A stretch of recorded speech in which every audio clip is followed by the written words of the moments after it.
कन्नौज में पंपी जैन के घर पर छापेमारी लगातार जारी और बीते 3 दिनों से चल रही छापेमारी फैक्ट्री में पुलिस की तैनाती को काफी बढ़ा दिया गया है। आयकर विभाग के बड़े अधिकारी वहां पर मौजूद हैं और पंपी जैन को हिरासत में लेने की तैयारी की जा रही है। सूत्रों के हवाले से इस वक्त की बड़ी जानकारी आपको बता रहे हैं। तो बड़ी खबर, कन्नौज में पंपी जैन के घर पर छापेमारी चल रही है और बीते 3 दिनों से छापेमार कार्रवाई लगातार जारी है।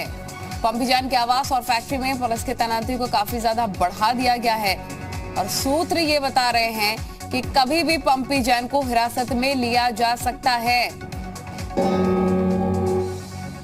बड़ी खबर, पंपी जैन के घर पर छापेमारी अभी भी चल रही है और 3 दिनों से बीते छापेमार कार्रवाई जारी है। कल जी मीडिया से एक्सक्लूसिव बातचीत में पंपी जैन की तरफ से कहा गया कि 2-3 दिन और ये छापेमार कार्रवाई चलेगी।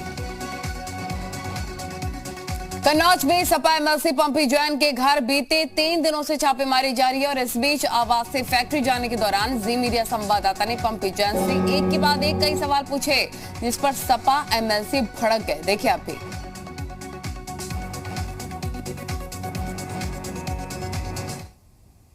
इस वक्त पंपी जैन इस वक्त घर से निकले हमारे साथ में 3 दिनों तक लगातार रेड हुई है। जैन साहब, 3 दिनों तक लगातार रेड हुई है, क्या कहेंगे? खूब खाया पिया, आराम किया यार, और क्या किया जी। कहा ऐसा जा रहा है कि कुछ दस्तावेज मिले हैं, कुछ इलेक्ट्रॉनिक्स एविडेंस मिले हैं, क्या कुछ मुश्किलें बढ़ती हुई आपको दिख रही हैं? आपकी कुछ भी नहीं। अरे क्या भाई, झूठ मत बोलो। जी जी जी, गलत बोल दिए भाई, क्या बात है, आप बोलते चले जा रहे। जी क्यों झूठ बोल रहे? जी जी जी, झूठ क्यों बोल रहे हैं?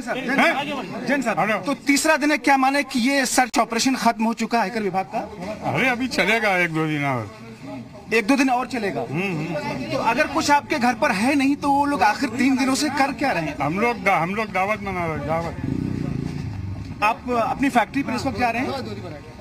ये सब चीजें ना पूजा करो जी। सर, आपके मुंबई वाले घर से बताया जा रहा है कि 2 करोड़ रुपए मिले हैं। मुंबई वाले घर से 2 करोड़ रुपए मिले हैं। हम तो यहाँ पर हैं। सर, आपके चेहरे पे बिल्कुल चिकन नहीं है। खुश हैं कि नहीं? हम आप खुश हैं सर?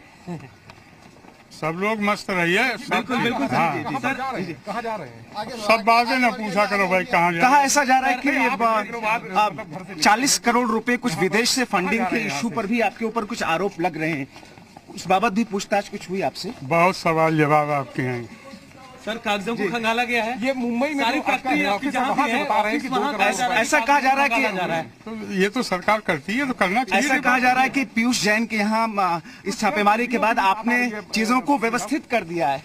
क्या बात, क्या सवाल पूछते हो भाई? सेल कंपनी ऐसा कहा जा रहा है, बस आपसे जवाब। आरोप ऐसे लग रहे हैं। चलो बस सब लोग रुक जाओ सब लोग। ये छापेमारी कब तक चलेगी? अभी हम लोग 2-3 दिन दावत मनाएंगे। पीछे रहिए आप। पीछे रहिए। क्या कहना चाहेंगे आपके जो समर्थक हैं, आपके जो लोग हैं उनसे? चिंता की कोई बात नहीं।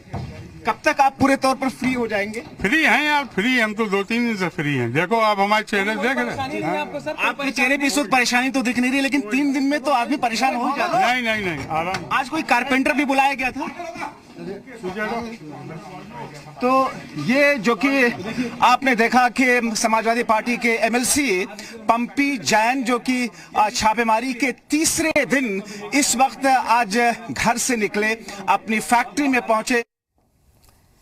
तो इत्र कारोबारी पर लगातार छापेमारी को बीजेपी सपा पर हमलावर हो गई है। कहा कि सपा का इत्र अब दुर्गंध देने लग गया है।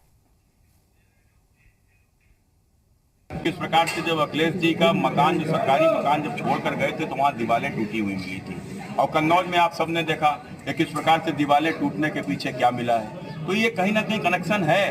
तो निश्चित रूप से किस प्रकार से यह इन लोगों के संरक्षण में इस प्रदेश को लूटा गया है, प्रदेश से संपत्तियों को लूटा गया है, यहाँ के संसाधनों का दुरुपयोग हुआ है।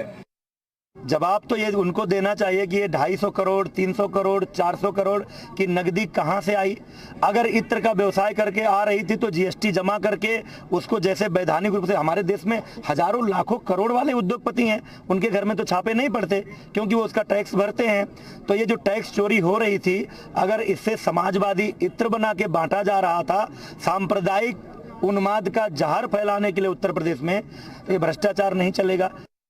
आप जिन्ना को लाते हैं, किसी को लाते हैं, कुछ करते हैं। इत्र सपा का तो दुर्गंध देने लगा है और कन्नौज का इत्र खुशबू दे रहा है। जो सपा के इत्र हैं, जो भ्रष्टाचार से अथाह दौलत कमाए हुए हैं लोग हैं, अभी क्या इनके यहाँ कहीं छापा मार दो, जिले से लेकर प्रदेश तक सब कुछ नहीं गिरेगा। मंडल अध्यक्ष बीजेपी जैसा थोड़ो है, उनके तो सब फॉर्चूनर से चलते हैं। अपने कार्यकर्ता देवतुल्य हैं।